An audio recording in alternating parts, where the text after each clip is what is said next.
today we will talk about Candrel. So if you or someone you know is using Candrel, you have to see this video till the end and do share this informative video with everyone you know who is using Candrel. And subscribe to our channel if you want to know more about such sweeteners which are touted as healthy but are actually really dangerous for your health. You must have seen or heard about Candrel because it is one of the cheapest sweeteners, and in a moment I'll tell you why. First of all, let me show you practically how does Candrel affect your sugar levels. So first of all, as a general rule of thumb, you must know if you want to check if a food or drink is good for your blood sugar levels, you have to check your blood sugar levels twice.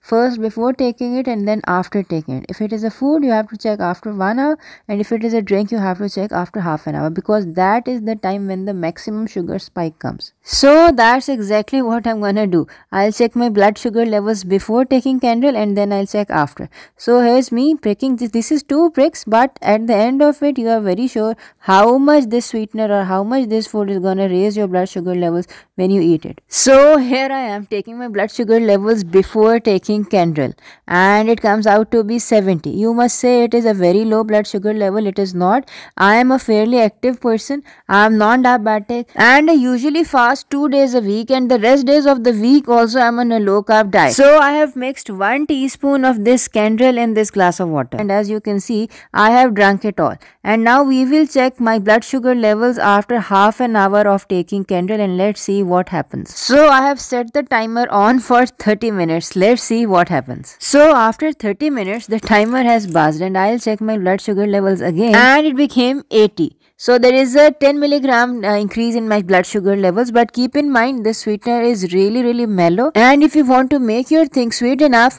I would say you would add more than a teaspoon. Now let me show you the effect of stevia.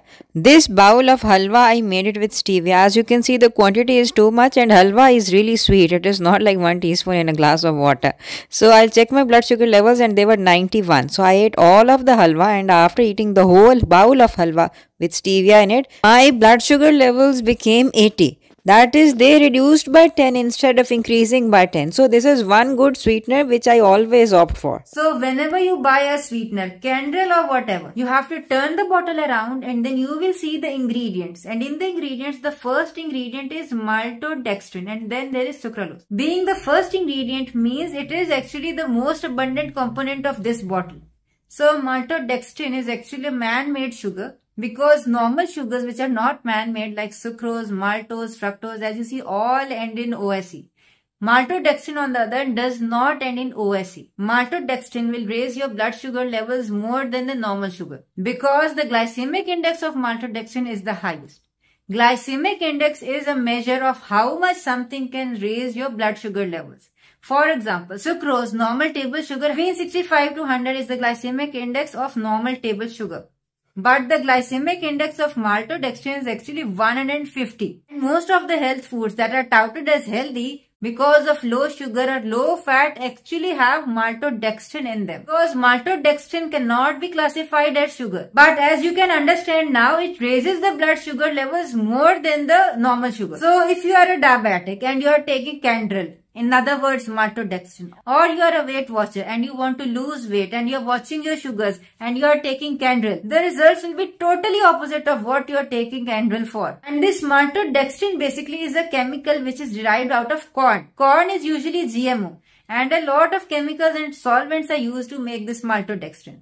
I'll tell you some of the places where maltodextrin is being used. For example, in your diet sodas, in your sugar-free drinks, even in your fat-free milks. It is used in fat-free milks because this maltodextrin can also be used as a filler. So once you remove fat from a certain substance, it needs to be given some texture to it, and that comes out of maltodextrin. Plus, it is also being used in instant formulas, which is very tragic because we don't need to feed our babies with something that raises blood sugar levels so much. And you would wonder why is Candrel used in so many things? Because it is dirt cheap. You can see this snapshot from Alibaba that I took, and a 25 kg of Candrel is just some 200 rupees more or less, which as you can imagine is very low. Plus, since it is not sugar, it can be used in sugar-free candies, in sugar-free sodas, in sugar-free protein bars, and in a lot of other things, which people mostly take because thinking they are healthy because they don't have sugars in it.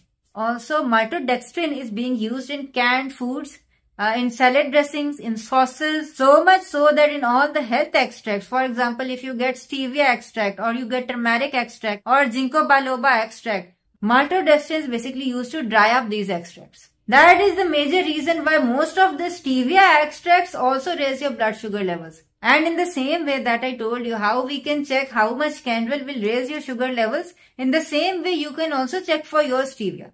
And the stevia that we have, Ryza stevia, I have checked it multiple times and it always decreases my sugar instead of raising it. So much so that if I added drops of stevia on anything pre-made with normal sugars, table sugars, it decreased the sugar levels of that also. So I am a huge fan of Ryza stevia. I personally use it and I also recommend it to my patients. But not all stevia are created equal. Because if your stevia was also dried using maltodextrin, then it will not be able to decrease your blood sugar levels. So these were some basic things that you must know before using Canderel. If you still want to use it, go ahead. In my opinion, if you are diabetic or you want to lose weight, Canderel is not the best choice for you.